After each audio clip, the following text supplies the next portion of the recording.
What's going on, guys? Welcome back to Beyond the Brave. Today I have Kevin on the show. He is the owner of 18 Alpha Fitness. Right, I'm gonna give him a chance to introduce himself and also talk to you guys about his program, and then we'll jump into his story. I'm hoping that in speaking with him, it'll shed light on his journey, and hopefully his story will inspire you out there, so you can hopefully travel the same path that he traveled. With all that said, Kevin, how you doing today, man? Good. Appreciate you letting me be on here, Jay. Oh, anytime. Because again, the intent here is to, bring in as many folks that want to come to the show as possible. It doesn't have to be SF guys. It doesn't have to be SEALs. Like, it can be whoever has a story that could hopefully motivate the next generation, right? So with all that said, Kevin, let's start off with this. Where did you grow up? Oh, so I grew up in Hammond, Indiana. Okay. You hear Indiana, you think I'm a country boy, but I live 2.5 blocks away from the south side of Chicago, in between a lovely place called Gary, Indiana, and south side. It was pretty diverse growing up there, and it was pretty rough. Was it? Yeah. Oh, yeah. People don't realize it was. If you know anything about where that it's called the region, it's pretty rough. And it was unique experience. You know what I mean? Yeah. I wouldn't trade that for the world. You learned, I played multiple sports growing up, and it was a daily grind. My dad was a self-employed electrician, and so I started going to work with him when I was 5 years old. Started baseball when I was 5, then wrestling and football when I was 8. And then soccer, I transitioned when I was like 13. When I got cut from my high school freshman year, I got cut from baseball, and the next day I tried out for soccer and made the team. Gotcha. So, yeah, Gotcha. my high school that I went to was 40-40-20. I was the 20%. So it was a very unique, very unique place to grow up. So what is it about? Because so for everyone that I've spoken to, all of my buddies in the groups, we all have what I like to call humble beginnings, humble backgrounds. It's I guess a fancy way of saying we were either broke, you know what I mean? We grew up poor, but somehow that always translate into us going special operation in some way, shape, or form and crushing it just because, we're mentally tough, I guess, because of how and what we went through as kids, Yeah, that was, I would say that that was on the mats in wrestling. You know what I mean? That grind, you getting out there, just, going at it with people. And it was, my next door neighbor was like an 8-time state champ, and I couldn't touch him with a 10-foot pole.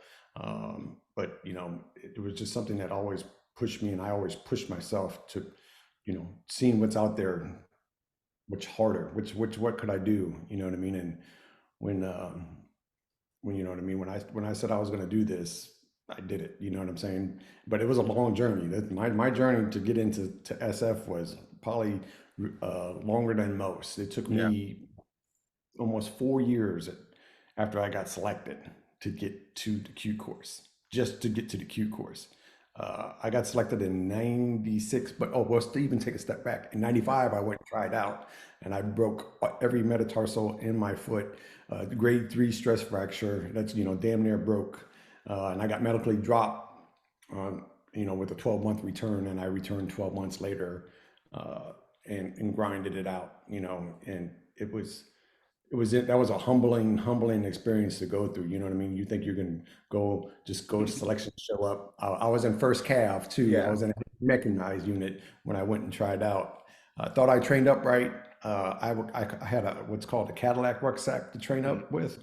Weight distribution was all over. I trained up on concrete, right? And as you know, when you go to Camp McCall, there isn't a one road out there at all. It's all sand. Yeah. So, my feet got murdered, you know what I mean, with that uneven terrain. Yeah. It was I just got, my feet were destroyed, and Doc, you know what I mean? I went in there one day, and he's like, hey, you can come back in 12 months or you can continue. If you continue, I've seen people go on, but you're probably going to be hard broke for 18 months, or you can just come back in a year, you know what I mean, go get recovered. And I took that. And I asked him, I was like, what would you do? You know what I mean? always Yeah. ask people, what would you do if you're in my shoe? And he's like, I'd come back in a year. And I was like, okay, then we'll come back in a year.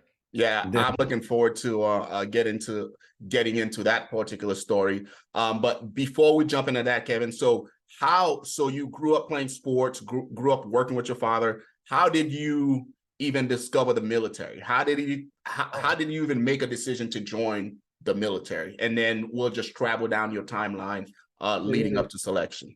good. So when I was in high school, I had no fathom of joining the military, right? I mean, even when I graduated, the day I graduated, I wasn't joining the military, and one day, I will, you know what I mean? In the summertime, I was, stuff wasn't going the right way, you know what I mean? And as if you know what the late 80s was, what the environment that was happening across America, you know what I mean? I saw a trend there, what was happening. And I started dabbling in things that wasn't the right thing to do. And I was like, oh no, I can't do this. You know what I mean? I don't want to be dead and I don't want to go to jail. But my dad he was in the Corps. My dad was in the Marine Corps before Vietnam. He did 4 years. He joined when he was 16 years old and got out when he was 20. And he got out like 6 months before Vietnam really took off. And then, when stuff started going downhill, I went to a recruiter. I went to the Marine Corps recruiter first, you know what I mean? Because I wanted to be like my dad, of course. And when I came home and I told my dad that I was going to join the Corps, he said, "The fuck you are." The exact word. He's like, why was that? Because he just didn't like the Corps. You know what I mean? Because they would beat when he went through it was a different time. That's when drill sergeants would beat the shit out of you. You know what I mean? Punch in the face, do whatever. Of course, all that has changed now. But he's like, nope, you're not joining the Corps. I don't want you, thinking that you can kill everybody with your bare hands by the time you get out of basic. I want you to have your own mind. And so he's like, go back, you know what I mean? Go to the Air Force, go to all three of them. And I knew I didn't want to go to Navy because he told me how bad it was being on that ship, being a hot bunk. I wasn't doing that. The Air Force wouldn't take me because my ASVAB score was so low. So I joined the Army as a combat engineer. Oh, see, I was a combat engineer. I know, you're a 12D too. Yeah, but I had petroleum handler, combat engineer, and food. You know what I mean? Being a cook. Yeah. And I'm not doing any of those other ones. And so, since my dad was an electrician, I was like, oh, I'll be a. It looks great on paper. Oh, you do construction, you do all this stuff. I was in for, you know what I mean? All I did was lay out minefields in triple standard concertina wire. That's not. I think I built one pavilion. One little pavilion thing at Fort Hood once. That's most construction I got. But yeah, it was. That's awesome. So when did you enlist, and I guess basic training for you was at Fort Leonard Woods, same with AIT. So talk to me about speaking to a recruiter, dealing with a recruiter, and then getting to basic and AIT. How were those experiences? So speaking to a recruiter was pretty easy. You go up to talk to them, and you go to MEPS, right? The problem I didn't have a problem, but when I left home to go to MEPS for that final one where you join the military and you go in, my recruiter didn't even drive me up to the MEPS. I took the South Shore train, right? And my older brother was a Marine Corps recruiter at the time that was there, and he saw me, and he's like, where's your recruiter at? And he, you know what I mean? And so he filed a complaint that I had no idea about the Army recruiter. And so when I was in basic, about 5 weeks in, I got, had to go see the commander just because that recruiter didn't do the steps that he needed to do to make sure, to get me out the door. So, you know what I mean? It was a little wonky, but, at the end of the day, it all worked out. That transition down to Fort Leonard Wood, we took a bus. I took a bus from Chicago down there. You did the 3 days, like semi-in processing. And then when the drill sergeants, came on that bus, that was a rude awakening to get off that bus with all those bags. And then, it was, I joined November 26, 1987. Okay. Dude, I was 3 years old. Do you know that? That's amazing, man. So how was basic training in the 80s? I'm curious now. We had they had this yellow, the ugliest PT uniform. It was called a banana suit that you could ever imagine. If it got wet, it weighed like a 10 ton. It was worse than the gray ones. I don't know, that was probably before your time too, the gray ones. Yeah. Uh, but if they got wet, it was horrible. And then when we walked to the ranges, you know how you walk to the ranges, those, a couple times, we used to walk all the time. But if Yeah. it rained, they made you wear the Mop 4 level, the rubber boots, right? Yeah. And them things were, you know what I mean? That extra weight on your feet, that's like 10 pounds each boot, right? To walk there, I got the worst shin splints in the world. And I've never got, you know what I mean? I was in three sports like year round. So Mhm. it wasn't like my tissue didn't need that extra stuff. It was just that extra weight destroyed Yeah. my shins. But yeah, it was, it was fun. But what the funny thing is though, you joined November 26th, hell, 3.5 weeks later, I'm on Exodus break for You 14 going weeks back to back Indiana? home. Yeah, I went back home, buzzed head, and thinking I'm whatever, it was times. But then after I graduate basic and AIT, my first duty station was in Germany, which was, the wall was still up when I went to Yeah. Germany. So we How was that trained. rotation? It was really, really unique because you trained for the Mongolian horde Russians to come across East Germany, breaching, you know what I mean? And we just had a defensive position and we had to train to be out ready to go out the door. If we were the advanced party, we had 1 hour to have everything packed and out the door. You Yeah. know what I mean? And so and they would, good God, times we just tested it, just because sometimes you just couldn't get it under that hour. But once you got it under the hour, they still continue to test it and test it and test it so you can get out the door. Then I was there when the wall came down as well, Okay.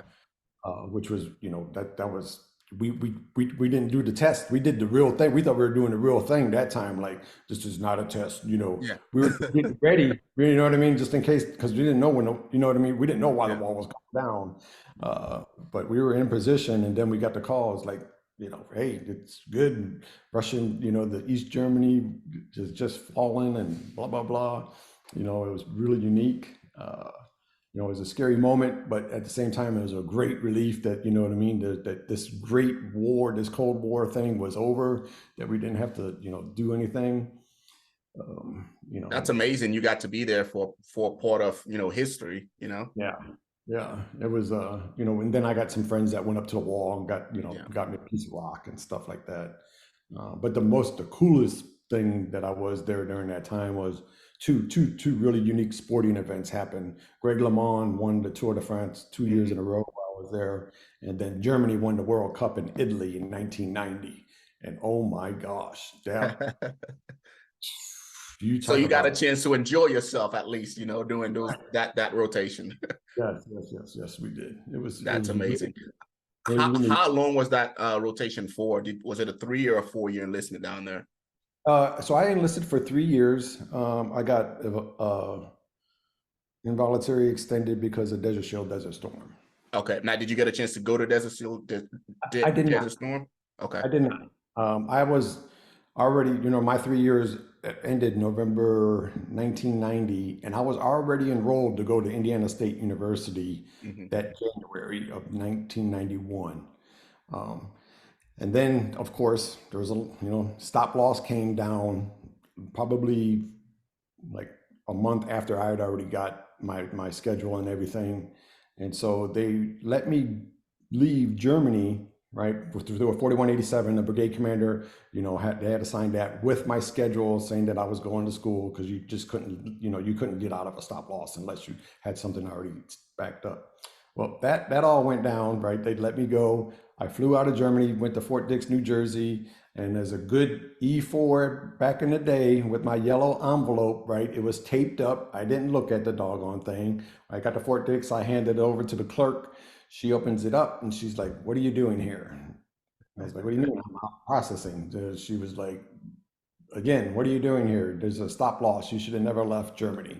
I was like, I got a 4187 signed by a full bird colonel, my brigade commander, saying I could leave because I got school starting in like 40 days. And she was like, where's it at? And I was like, God damn it, it's not in the, it should be in the folder. It should be in my 201 file. The clerk forgot to put it in there. Oh, wow. And back then, you got to remember, this is pre-computers. This is this is pre-fax machines. Yeah.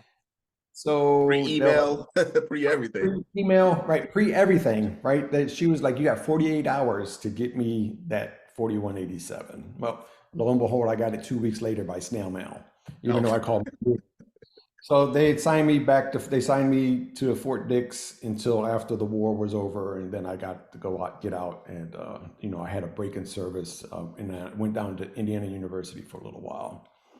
I gotcha. So leading up to the point where you got out, were you happy with the decision that you've initially made to join the military? Did it give you exactly what you were looking for as far as structure? Right. Yeah, it gave me a lot of structure. I really like, the camaraderie with the guys. You know what I mean? You know how it is when you go out to the field, it's really unique. You're out there just waiting to get back to go have fun and stuff. Yeah. It's never about being where you're at. It's about what's about to happen. You know what I mean? When you're at work, it might suck, but you're always looking to go do something else outside of work. And that was a fun, unique thing. You know what I mean? And then you get to travel Europe a little bit. You know what I mean? Yeah. I went to Italy, and went to Rome. It was really unique places that you don't get to do when you're in the States unless, you want to pay a lot of money. Yeah. So I really enjoyed that. And then when I did get out, within about 20 days, I realized, man, you can't find a job No. the same that I was even making as an E4. Yeah. You know what I mean? That gives you medical, that gives you a house. You know what I mean? I had lived rent free. All those things, those basic necessities. And you're like, God, dog, what did I do? You know what I mean? And instantly, I went back to I literally within 30 days, and they're like, at the time, Slick Willie put that stop loss. You know what I mean? They were downsizing by 500,000 people. Oh, wow. Oh, wow. So you couldn't, get out and come right back in. Yeah.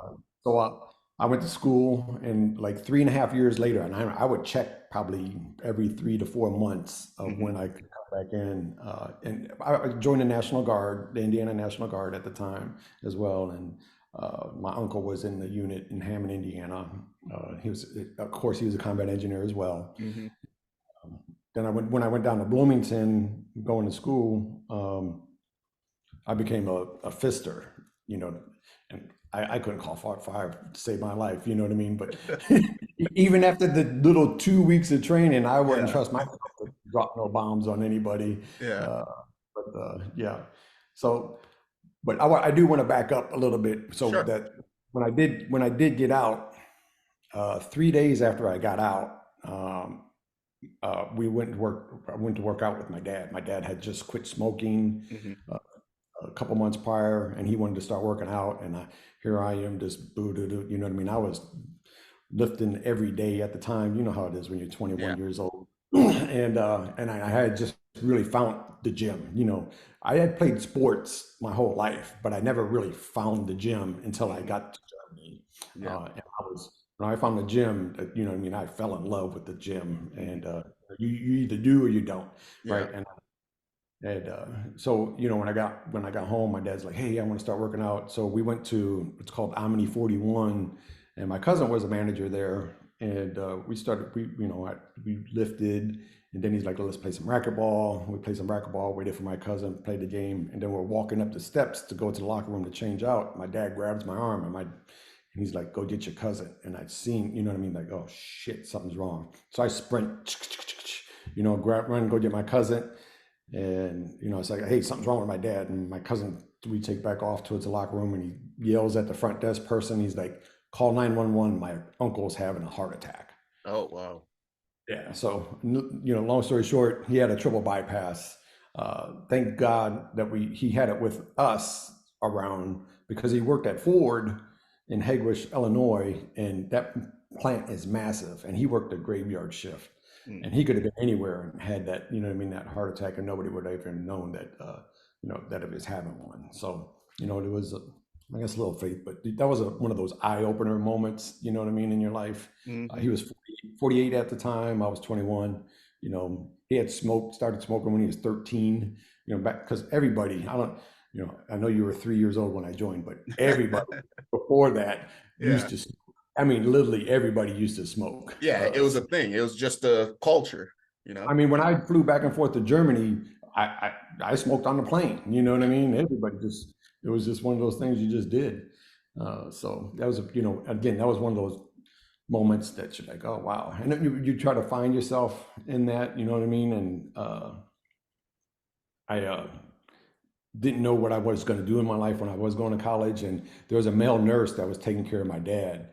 And we had like coffee or lunch one day, and and I was intrigued about what he was doing, and so I was going.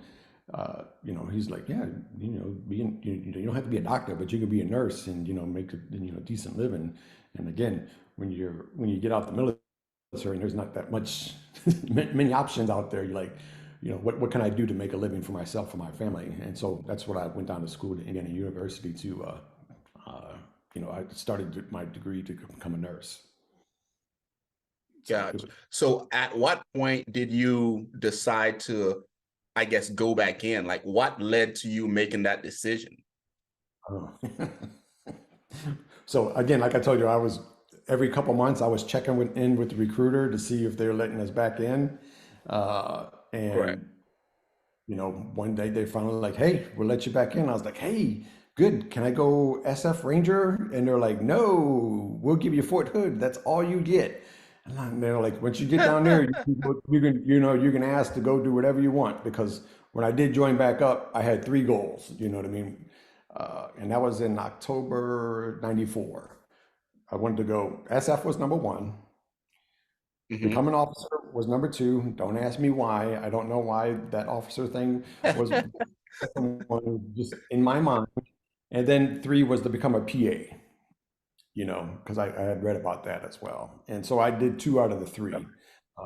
Even though when I was retiring, I got accepted into 3 different PA programs and 2 different physical therapy programs, but I didn't. I changed my mind about doing that just because of the time with my kids.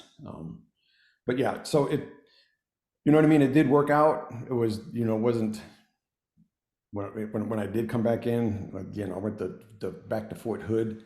It was a heavy mechanized unit. I wasn't in that kind of unit. When I was in Germany, I was in a wheeled unit. So me being in heavy mechanized, good God, we were doing NTC rotations every year. So that means 6-month train up just to go to NTC. And then when you go to NTC, you got 30 days of building that doggone going black on mines, and Constantina in NTC is lots of work. And so you know what I mean? That SF thing, I started training up for it immediately. And like I said, that's where I went to try it the first time, didn't make it. Second time I was, knocked it out the park. I wasn't saying you knock anything out the park when you go to selection. I made it. You know what I'm saying? I don't know too many people is like, oh, I did the best at selection. You know what I mean? Because that thing is a humbling experience. So before we get into that, like, what made you want to go to selection? Like, was that like, I mean, leading up to this point, did you do a bunch of research, figure out what SF was, what their missions, like what gave you that initial, hey, I want to go to Special Forces selection? So we'd had to back in when I was in Germany, there was a guy, there was 2 guys that like, hey, we're gonna, they seen the flyer and they went to the briefing and they did do selection, and it's just, you're like, one of them was a little bitty dude and the other guy was one of, really jack guy. And they both came back and they had gotten selected. So it was just one of those things. It's like, if they can do it, I think I can do it too. And then definitely. I've always, I've always liked to push myself more. I mean, I wanted to do more, to see what was out there. And then, I guess I always wanted to jump out of an airplane, perfectly good airplane. But now after I've jumped out of it too many times, I don't know why I did that. 'Cause I did break my ankle. I got a disc. But it was just one of those things that, I just wanted to do more. And yeah, that's about it. I just wanted to push myself more to see if I had what it took to be, you know, part of a better unit. And, you know, and you really don't know if you do have it or you don't until you actually go try it. If you don't try it, I always have this saying that if blood, sweat, and tears only last so long, but quitting lasts a lifetime. And Oh, I you know, agree. I agree if you 100%. quit on something, if you quit on yourself, then what are you really living for? Gotcha. Now, when you went to selection, what year was this? The first time I went was in '95. 95. At that point, how was selection broken down? Is it how it is now with admin week, land nav, and then team week, or was it different? It's pretty much the same. Yeah, it was the admin, which was admin was, you know, the test. We had the swimming part. I think you still had swimming, but they no longer have that. And then you did the PT test, the regular PT test. You got bussed up to Bragg. Then you did the swimming at Bragg. And then you go back, and then you got like 3 days of land nav, you know, classes, and then practice. You know, and the cadre will walk the lanes with you and show you the main training features. And then you go practice land nav for those first couple of days, you know, and then that last week was team week. So yeah, it's basically the same as it is, has it always been, as from what I understand. You know, there was a couple when they dropped it down to like 14 days. That's the only time I think it significantly changed, but you know, it's still the same makeup as it always has been, because those metrics, they can tell whether you got it or you don't, especially with those psych tests. Good God, I hated taking that psych test. Those, you know how it was, because you had to be up until you know, midnight to doing something. Yeah, like that. So, so let's talk about selection real quick. So leading up to this point, you were already into fitness, so you were probably in the best shape of your life prior to going to selection. How did you handle training mentally for selection? So that was probably one of the biggest downfalls, was I didn't have no mental training for selection the first time I went through. It was, you know what I mean? It was just rutting it out, rugged, you know what I mean? Just going as hard as you can and fast as you could. But mentally, there was nothing that I prepared for selection. And again, you got to remember, the first time I went, I only made it to day 10, and then I was medically dropped. You know, which is Gotcha. a crushing blow. You know what I mean? When you're like, God, dog, this thing is rough. But you know, when you got it, you get to taste it, and you're like, when I got to go back, I got to, you know, do a little bit more development on my game plan on what I needed to do. Knew that needed to help. Ruck on uneven terrain the whole time, no concrete whatsoever. Took that out. That Cadillac rucksack that I had, I went and sold that. Well, I exchanged it at an Army surplus store for the Cadillac for the Pinto, what I call the Pinto, the Alice pack. And I trained with the right pack instead of that good pack. You know what I mean? So those things helped out exponentially when I went back. Gotcha. So would you say what led you to just, I guess, spending 10 days there and then getting medically dropped was the fact that you were improperly training, or a mixture of that and then the mindset aspect of it? And what did you change the second time around aside from the rucksack? So the mental stuff, you know, it's like, you're like, God, you know, you're like, you just see other guys, you know, other cadre already Green Berets, and you're like, if that guy could, I just look at somebody and was like, if that guy can do it, I know I can do it, you know. Then you got to think that everybody puts their pants on one leg at a time too. If he can do that, I could do this too. You know what I mean? So you have to get that mindset thinking like that. You know, you can, anybody can do something that you set your mind to. Yeah. Now, once you got medically discharged, you went back to your unit. What made you, aside from getting a taste of it and really wanted it, what made you want to go back? Was it you didn't want to be part of Big Army anymore, or you just wanted to be, I guess, part of the elite? Combination. I hated the unit I was in. I hated being mechanized. I just didn't see me being a combat engineer at the time, no value to, because the tankers and the Bradley people, we were in APCs at the time. I was like, I don't want to go to war in an APC. This thing, a 50 cal can go through this thing. I don't want to be riding around in Yeah, this. Uh, and then yeah, when, I got to clear this mine for this tank to go through. Why would I even want to come outside of my vehicle to clear this minefield? You know what I mean? So it was a combination of that. And then, I did, I just wanted to be a better person. And then I thought being a better person was going special forces. yeah. It's not, Now, the second time around, sorry, I didn't mean to cut you off. What was the like? How big of a break did you have before you went back to selection? oh, it was exactly 1 year.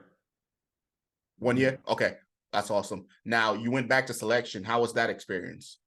It was, I knew what to expect. I knew how to wash my clothes by hand and how to hang them properly. I knew once I got done with an event that the first thing you do is take all those clothes off, wash them, hang them, wear your next thing, So there was just those little tricks of the trade, because if you just wait for the end or the last day to clean your clothes, I don't like walking around in nasty, smelly clothes, or you just don't feel comfortable, right?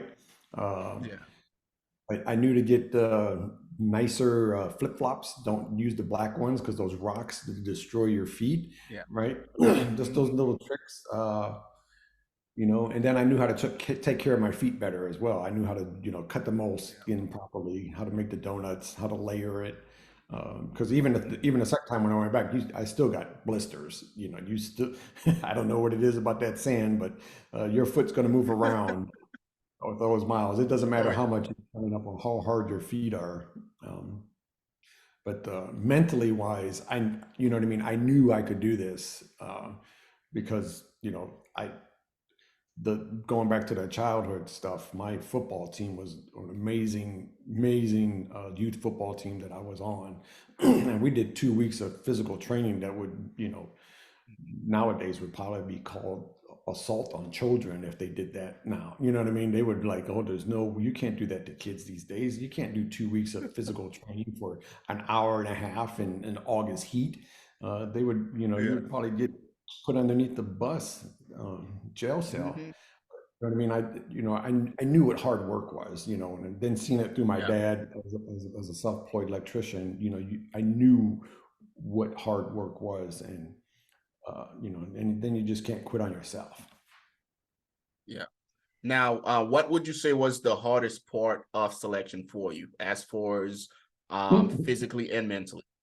Land nav. I'm a city boy. I don't walk out in the woods in the middle of the night, Yeah, with uh, no loom whatsoever, using an azimuth and a map. That was not my thing. I've never done that. That was the hardest part by far, was land nav. And I went to the Death Star. I don't know if did you guys have the Death Star? You know what I mean? If the star. Yeah, yeah, Yeah. yeah. So We did that that. I made it to the Death Star and I got it. I was one of like eight of the 27 people that passed it on their last one, and I absolutely crushed it. I was done with like 2.5 hours to Awesome. go. I was like, "Woo, why didn't I do this the first time?" But you know what I mean? It's a learning. That's awesome. So then when it's just a relief when you do something really good, you're like, I can do this, you just Oh yeah, get more and more oh yeah, confidence when you do things. And then team week, a lot of people talk about, it breaks them off. Team week, physically wise, uh, it didn't. The only thing that broke me off was the first day was the ammo crate carry that was filled with sand. I lost mhm, the feeling of my thumbs for like 3 years because of putting that rope on there. That was probably the hardest event for me.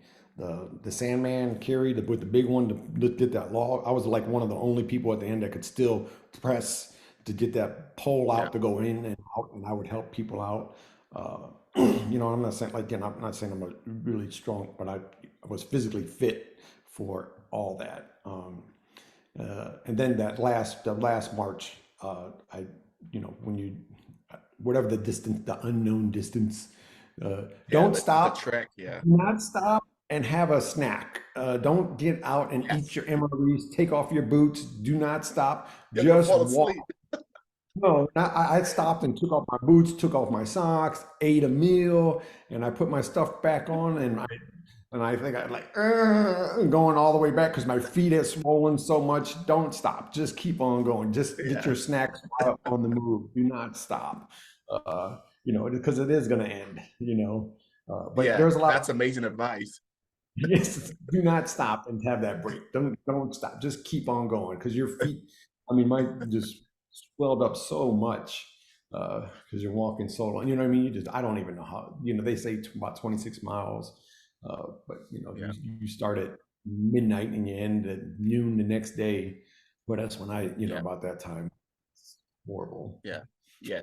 That's about 10 plus hours of walking nonstop. And that's after you done, all the admin, team week and land nav. So at that point, you don't have anything left but heart. And you're like, okay, I'm just not going to stop. Not gonna- But there was a lot of guys that quit because they did that false stop. You know what I mean? You seen Camp McCall, and they had that sign that just kept on going, and there was a couple guys that like, I quit. Like, and all you had to do is just walk around the backside and come around to the other side. Yeah. That's how they got you. That's how they got a lot of people. They didn't get me. I'm like, I'm going. I'm done. I'll be crawling on my hands and knees to finish this. Yeah. Now, how many people were at this point at your selection class, and what was that feeling like of hearing the fact that you were selected? Did they do the auditorium where they split you in half and then the other half was outside? So it was all outside. So there was 425 people that started. 110 made it to the last day, right? And then I think there were 78 of us that got selected. And so they called the ones that didn't out. And once they Gotcha. stepped away, they told us we got selected. And that's when you're like, yes. It's like the hat's going off. That's awesome. But prior to that, you know what I mean? After that, you got like a day or so. They had the people, we got in a formation, and my number did get called. And I was like, "Fuck." It was the psych test. They had some additional questions for me. And They want to know if you like flowers. What type of flowers? right. Well, it wasn't that. There was a couple answers that, you know what I mean? I knew I put on there, but that wasn't, I can answer that. But they gave you an additional sheet with 25 questions on there. And these were yes or no questions. And out of the 25, I had like 24 yeses. And I'm like, fuck, I am not. There's no way. I was more scared about that than anything. Have you ever slept with a foreign nationalist? I lived in Germany. Yes. Do you know of any gangbangers? Damn it, I grew up in the south side of Chicago. Do you know anybody in jail? Fuck yeah. You know what I mean? Do you know? And when it's like, golly, how do you know all this about me? But you just explain yourself when you talk to the psych, you know what I mean? Yeah. All that stuff. And thank goodness they said I was good to go. I was like, whew. That's awesome, man. That's awesome. Now, did you go in wanting to be an 18 Echo, or what were your choices there? My initial one was to be a Delta, and I got Delta. Oh, did you? I don't know why I'm thinking you were Echo instead of Delta. I was an Echo. Okay. Yeah, so did you hold 2 MOS, or you got Delta and turned it down? I got Delta, and then again, you know what I mean? It took me 3.5 years to get back to the Q course. After that, after I got selected, I went to airborne school and I broke my ankle on my 4th jump. And then I had to do surgery with plates and screws in place, and then you have to have that taken out before you can go back. And then gotcha. And this is pre 9/11, and this is pre all the big money that you guys used to get for bonuses. We never got bonuses, and I was coming up on my 10-year mark going back in. And as a Delta, I wasn't going to be able to get the little bonus because it took me over to 10 years to finish, right? But as the Echo, I can get $3,200 if I big money, $3,200, right? And you know what I mean? And I asked them, hey, can I switch to become an echo? Because I was just thinking about the extra money. And they're like, yeah, sure, yeah, no problem. And they switched me over to become an echo. But I should Nice. have. Did you ever regret that decision? Yes. I should have became a Delta because I've always done, you know what I mean, that nursing thing. I've got my bachelor's degree. I got a pre-med minor. You know, and I just always liked the human body. You know what I'm saying? So that's probably one of the, you know, I should have just became a Delta because at the end of the day, I still got the little bonus. I don't know how, because it did still take me over to 10 years because I recycled a couple things during the Q course, but I still got the money. I don't, you know, so I don't know why that was. Yeah. Now, you said it took you 3 years to make it back. How did you, I guess, stay mentally focused and still, I guess, mentally hungry to actually go back and start the Q course and knock that out? Because there's a lot of stuff that can happen. Have you ever been in first cav in a heavy mechanized unit? No. Okay. But if you're not motivated to get out of that unit, then there's something wrong with you. I absolutely hated being in a mechanized unit. I absolutely despised it with every ounce. You know what I mean? It was just not for me. Did not want to stay in that unit whatsoever. And my only out, it was, and then, you know, when you're in the unit, you'd go to Korea for a year and come right back to Fort Hood. And I seen people go to Korea and come right back. And I'm like, what? No, there's no way I'm going to go to Korea for a year and come right back to Fort Hood. You know, shoot me in my face. I don't want, you know, I don't want to get stuck in that thing. And there was all combat engineers that was doing it. They'd go to Korea for a year and come right back. And I did not want to get stuck in that rotation. And again, you got to remember, this is pre 9/11. Oh, okay.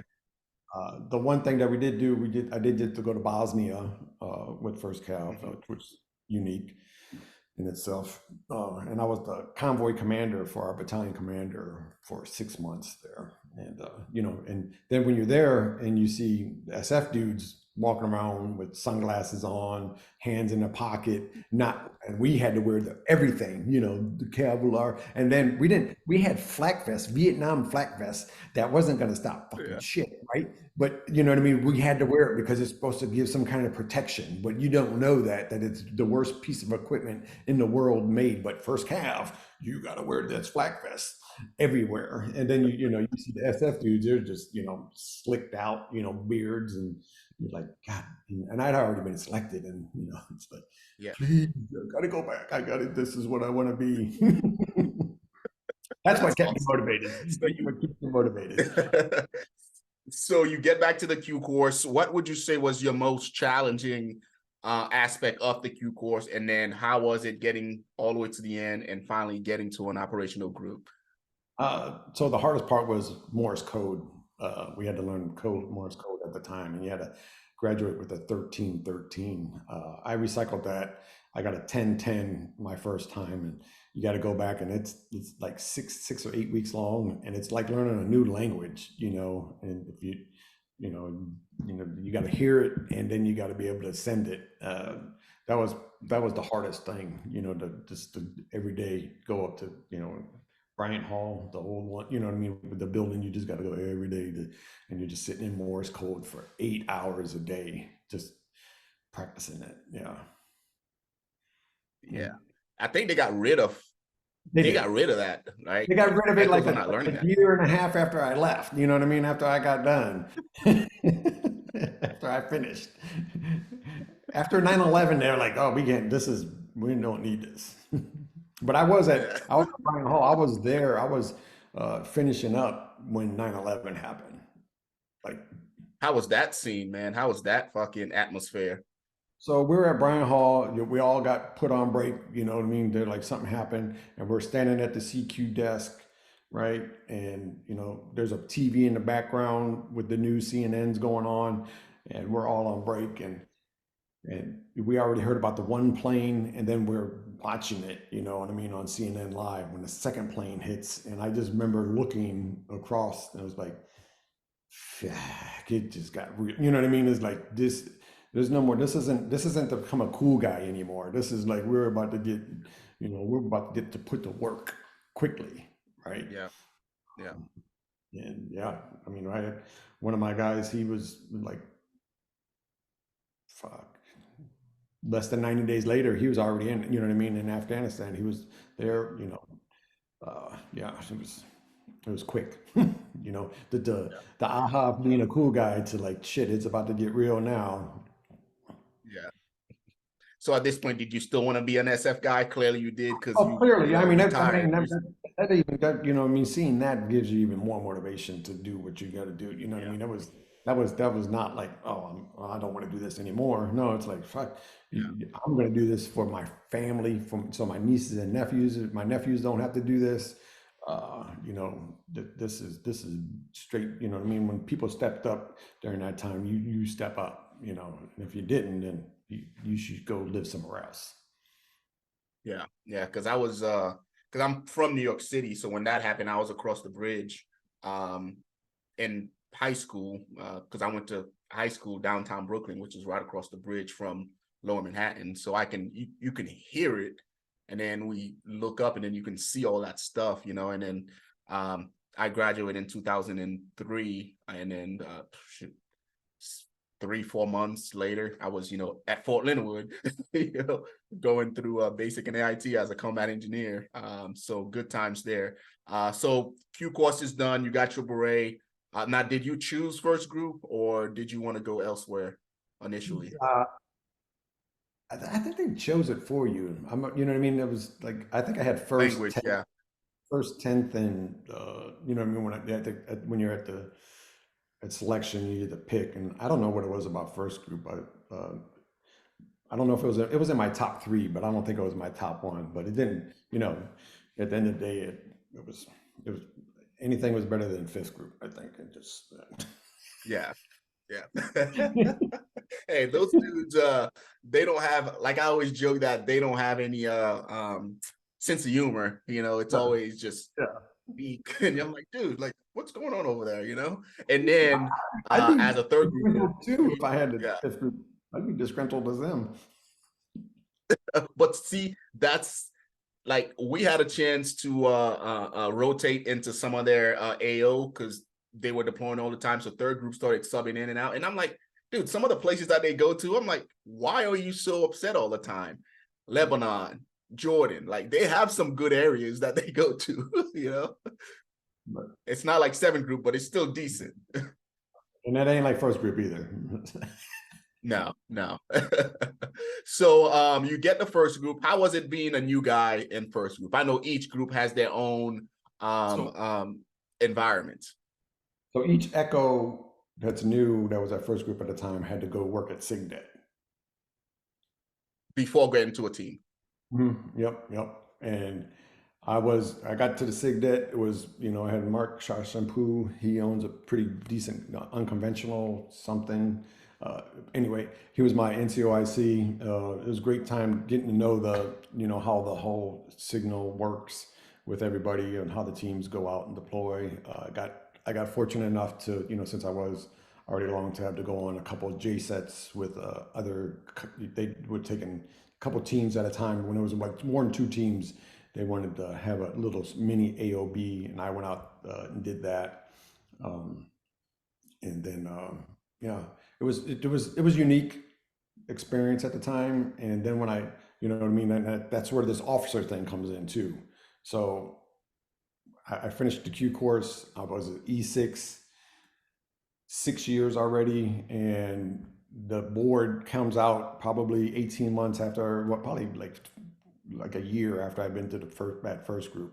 And I was like, and I didn't make it, right? So I go to my sergeant major and I'm like, hey, what's the deal? He's like, your clock just reset. You don't have anything. He's like, you're not Ranger qualified. You're not jump master. You're not dive qualified. You're probably like last on the list. I'm like, what? I was like, and that was one of those years where it was going to be like 3 years before the next one, or 18 months before the next E7 board was going to be. So then when your number comes up, it's like total, it could be like 3 years before I can be E7. I'm like, I'm not going to be I'm not going to be E6 for 9 years. Right. And No, so yeah. I started looking out to see what else I can do, and like, oh shit, OCS, 90 credit hours is all you need. And I dropped my packet, you know what I mean? Yeah. There's some officers that didn't agree with that. My company commander at the time that I went on one of those J sets, he didn't agree with it, but you know, he wasn't my company commander. I was at HHC. He was like, I don't, Yeah. and we're sorry. And I talked to people, they're like, it's a win-win for them, you know what I mean, for the group, the regiment, and you know, for yourself too, you know what I mean? Why would we stop you from doing that? Yeah. But you know, long story short, I got lucky enough to where I did go to OCS. It was a really unique experience to go to OCS as a, you know, and as an enlisted guy to go there. I think there's like 14 of us long tab guys that were in my company. You know, and I got some really good friends that, you know, I still keep in touch with. One of them is still active duty. I don't know why Steve is still, you know what I He mean? loves Is it. still in, but he's still in, but he's, you know, he's enjoying it. That's the thing. You got to enjoy what you're doing. Hmm. So, you know, and I, you know, it was a, you know, it's a unique experience because you got to go back and you find out when you're at OCS, you're like, oh, you know, they drill it in your head now, and they like, you're responsible. You're now responsible, not just for yourself. You're not responsible just for, you're responsible for all of this, right? And that's when Yeah. you realize like, oh, this is deeper than just me now. You know what I mean? It can't be about Yeah. me. It gets This real. is about everybody. This is about I'm responsible for all of this, right? And Hmm. when you realize that, it brings it in perspective of how valuable not only you are, but your teammates are, you know, Yeah. and everybody that's under you. You got to treat them. You know, I always say you got to treat people like the way you want to be treated, right? And Yeah. that's what I tried to do when I went back. But I did, you know, once I finished OCS. I got fortunate enough. I was supposed to go to third ACRC at Carson, but I had a long tab, and I went to 10th group. Was like, hey, I got that big tab.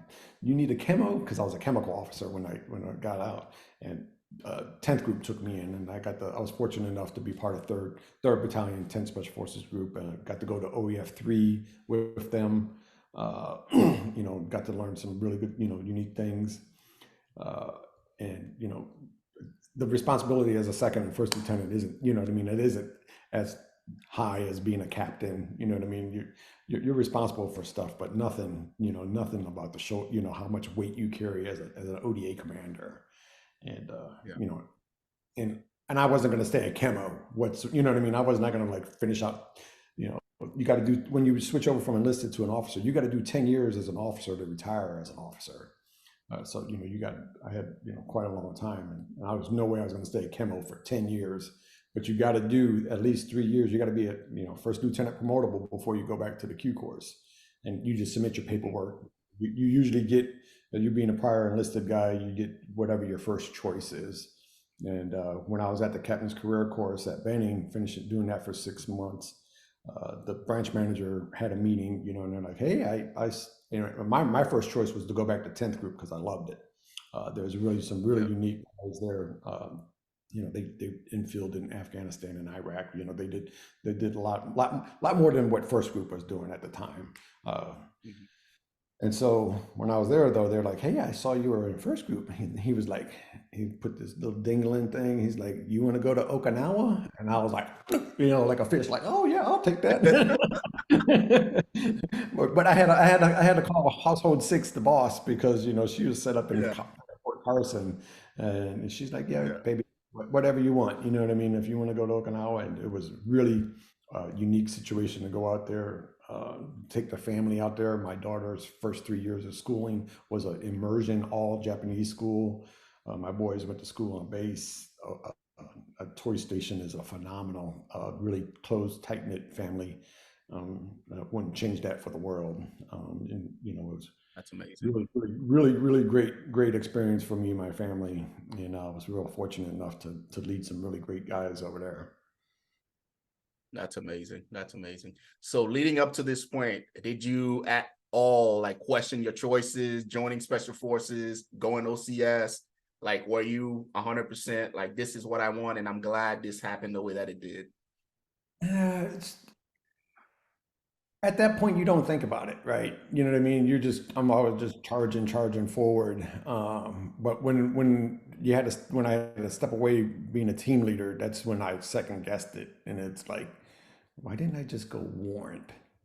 I could have stayed on the team forever.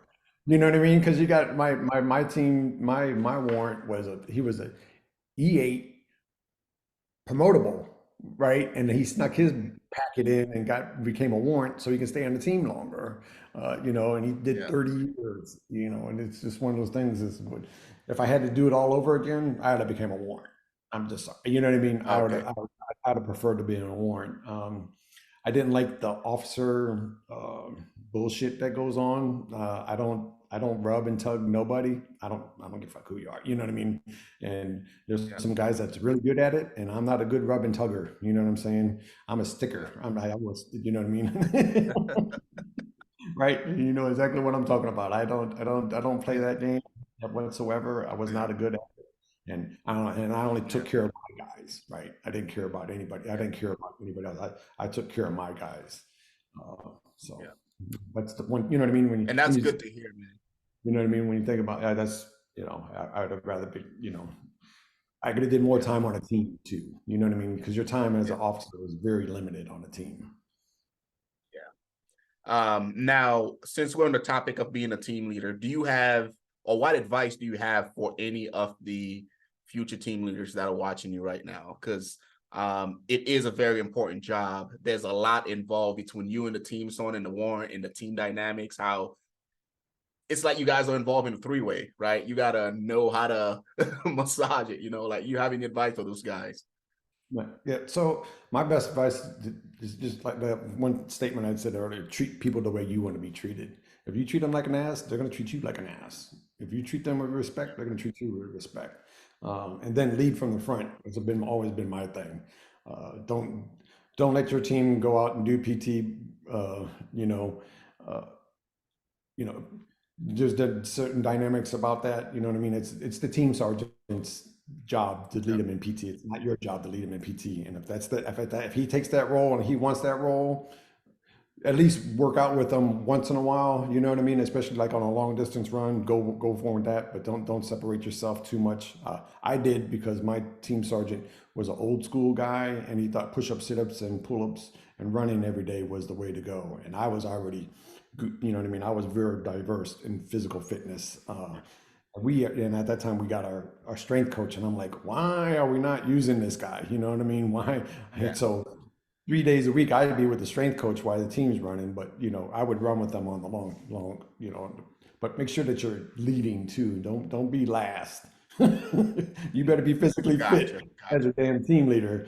Even though when I was a team leader, I was 40 years old, I could still hang with, the upper third of the guys. I was not Yeah. dead last, that's for sure. Nobody wants a dead last team leader at all. So, That's amazing. That's amazing. So you leave your team. How was the rest of your career? Did you do like company commander time, or did you just kind of fade away eventually? So I wanted to stay in Okinawa and retire out of Okinawa. You know what I mean? And you have a battalion commander is like, oh, he's all on board with that. Of course, he leaves, and you get a new guy in, and he's like, you are not staying here to stay in Okinawa to retire. He's like, because when I asked you to jump, you're going to ask how high.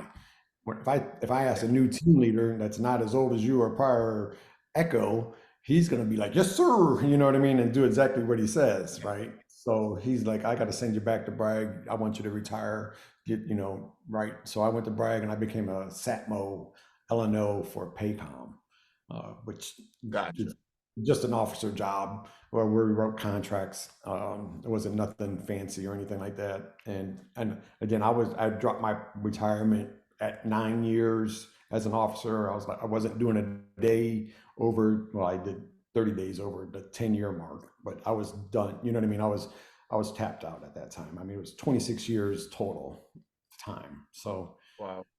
you know what I mean? It's time to move on to something. Gotcha. Gotcha. So now we'll transition into the beyond the beret part of the segment. So how was transitioning for you? Because you and I were talking earlier about how, you know, there's just that void that can never be filled. How was that for you, and how did you end up feeling it? So I was really fortunate of that void, right? Because I retired 1 June 2014. I think like by 3 June, I was already working. I was a ROTC instructor at UNC Chapel Hill, which was a great gig. I highly recommend, if you don't know what you want to do, if you don't want to move your family again, to check that out, especially when you're retiring. The ROTC positions are great. Only bad thing is the contract got cut quick. You know what I mean? Within like 45 days of me getting hired, I got cut. But I was fortunate enough. I finished my master's degree in exercise physiology before I retired, so I had that in my hip pocket. And there was a job posting on USA Jobs for a strength conditioning coach at Lackland Air Force Base for the special warfare guys, where you train PJs, combat controllers, and TACPs. I got fortunate enough, I got the call back for an interview. And then one of the guys that was sitting on the board, he was not the chief, but he's like operations sergeant.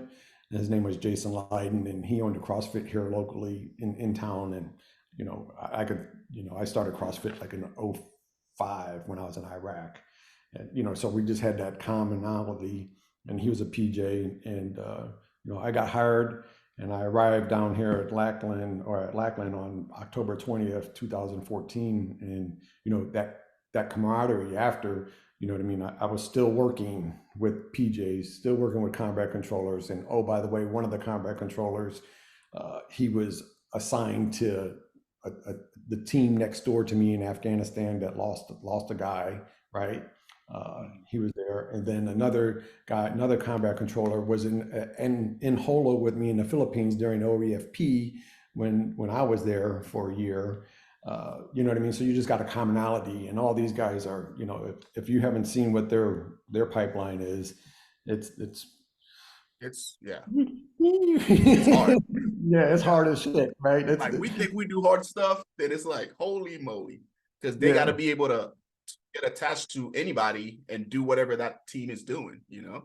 Right. Yeah, and then they do it all too. They're Halo qualified, they're dive qualified, and I did pre-scuba for about 10 days. If you haven't ever done the water portion before, it's a humbling experience. So you know what I mean. You just get respect for those guys.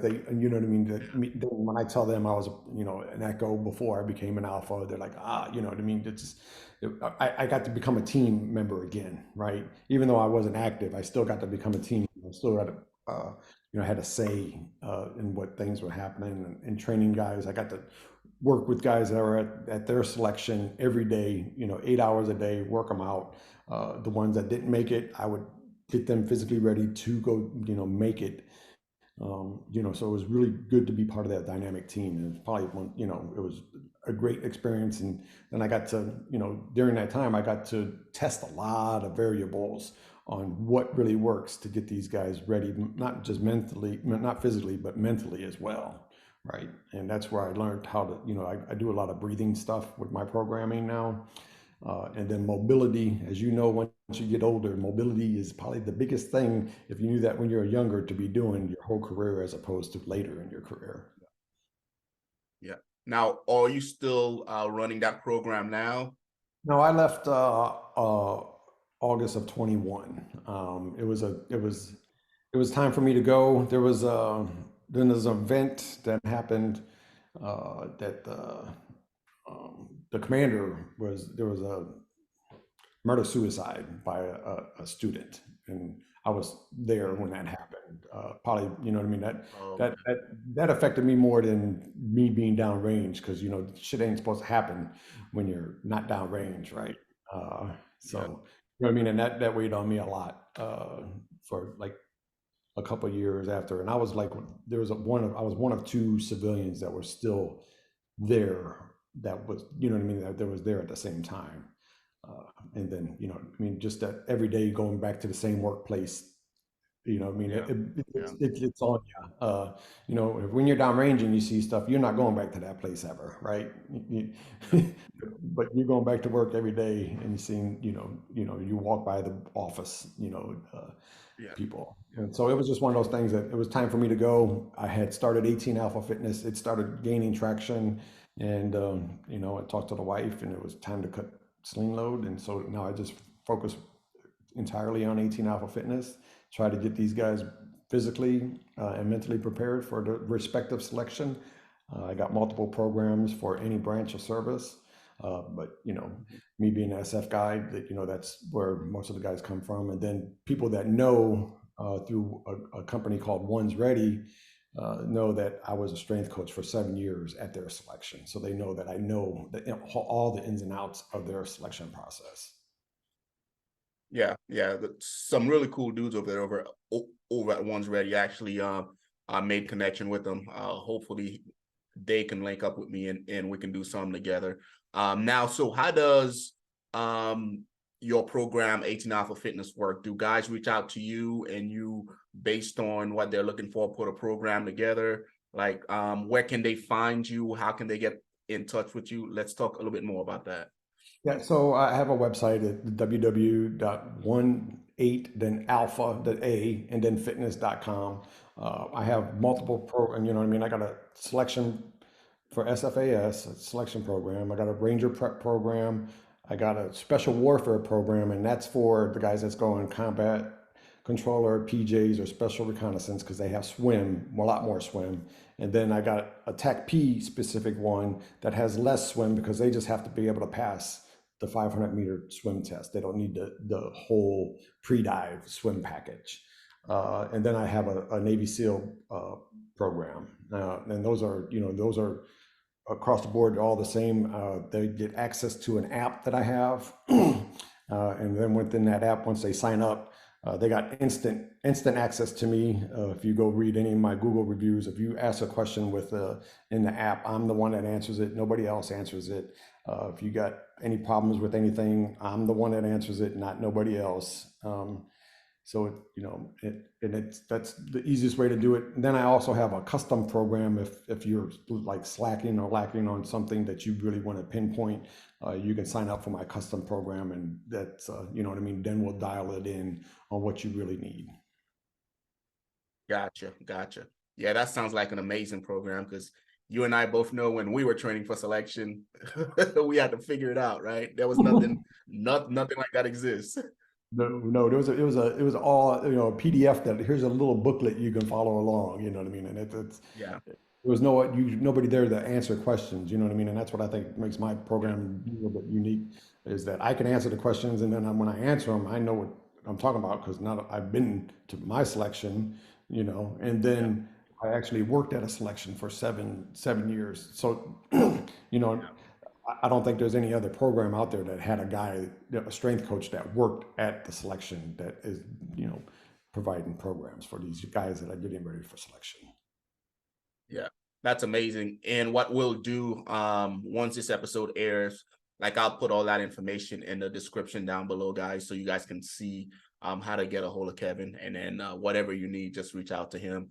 As we wrap it up, Kevin, I posted on my community section. I gave guys the opportunity to ask you some questions. If you have some time, I was going to pull up those questions and just kind of go through them so we can hopefully get these guys some answers based on your career and also what you're doing now. Okay, cool. All right, let's take a look at these questions real quick. I think in total you got 15, but we'll just choose the top 5.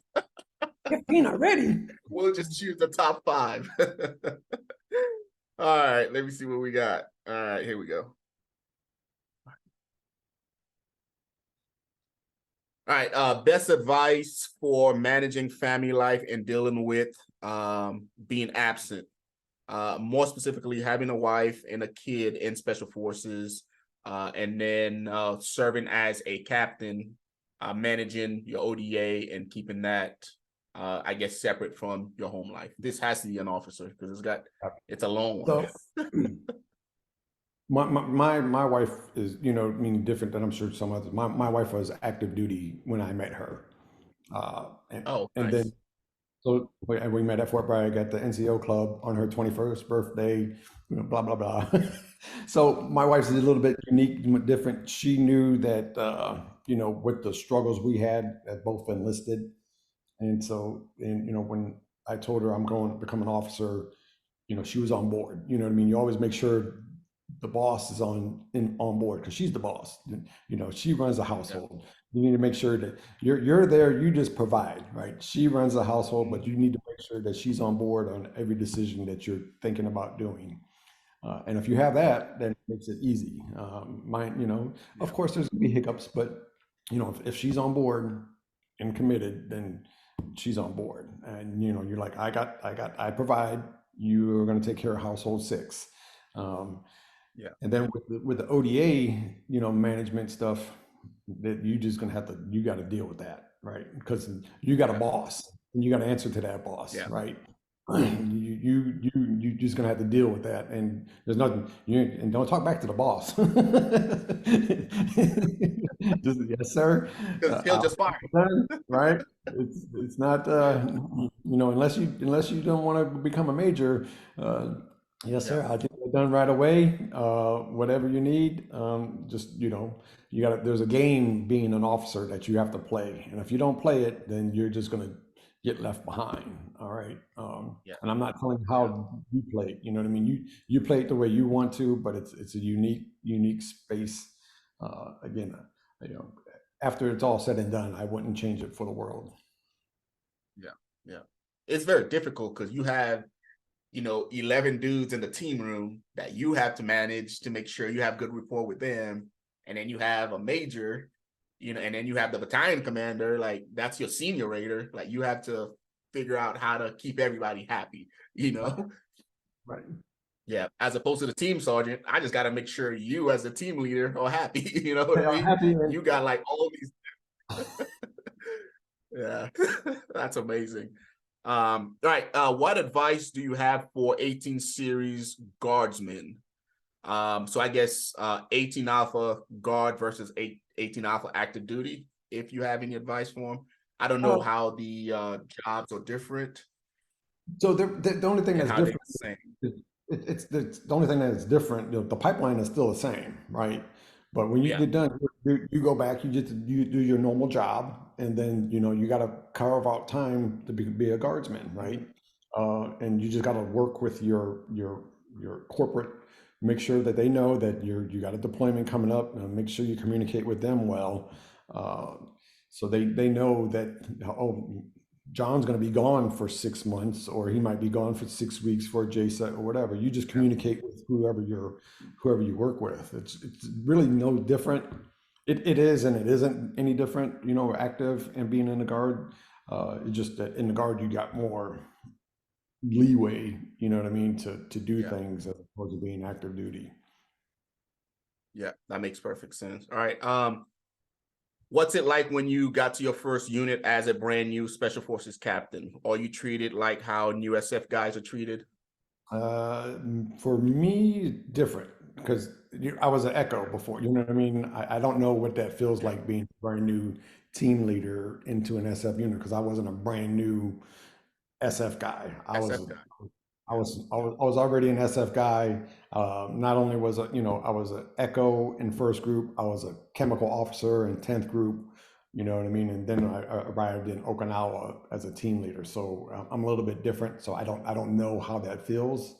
I can only tell you how it felt when I became an Echo going there. That's, you know, I mean, you want to learn as much as you can, take that in. You got to learn your job, what you need to do, uh, and listen to your NCOs. I tell you that you better listen to your doggone NCOs because they're gonna try to guide you as best they can to get you doing the right job. They might be their way, but Yeah. you need to, you know, take their advice. Gotcha. Gotcha. Um, I guess this one is more of a fitness one. Aside from your diet, what is the number one thing you can do to gain uh muscle weight? Go to the gym, fool. That not only just going to the gym, the best advice I give for somebody that can't gain muscles or mass, which happens a lot to people if they have a high metabolism, take a protein shake right before you go to bed, and take a protein shake right when you wake up. Yeah. And I tell you what, like I used to do one in the morning and one in the afternoon, but I guess like I was getting too big too fast, so I had to dial it down. Dial it Because down. yeah, but that's actually pretty good advice. Other than that, man, there's a bunch of dudes in the comments that work with you. We got some Air Force dude, awesome guy. I remember him from when I was in the Air Force. We have some other guys. Hey, Kevin will get you ready. We have some other guys that said, hey, I just finished this program. Awesome, dude. So nothing but love for you from my channel. So that's awesome. But yeah, I appreciate you taking the time to sit down with me, man. I hope that somebody watching this gets something from it. Yeah, I hope they did too. And if you need anything, just go to my website, hit me up. Like again, I'm the only one that answers it. I don't have a big staff. I take pride in my job to help you guys get ready for selection. Gotcha. Well, I appreciate you, Kevin. Like I said, man, if you want to do anything else in the future, let me know. I appreciate you coming out, and I hope you have a good day, man. Thank you. All right, you too. All right, I'm gonna stop recording.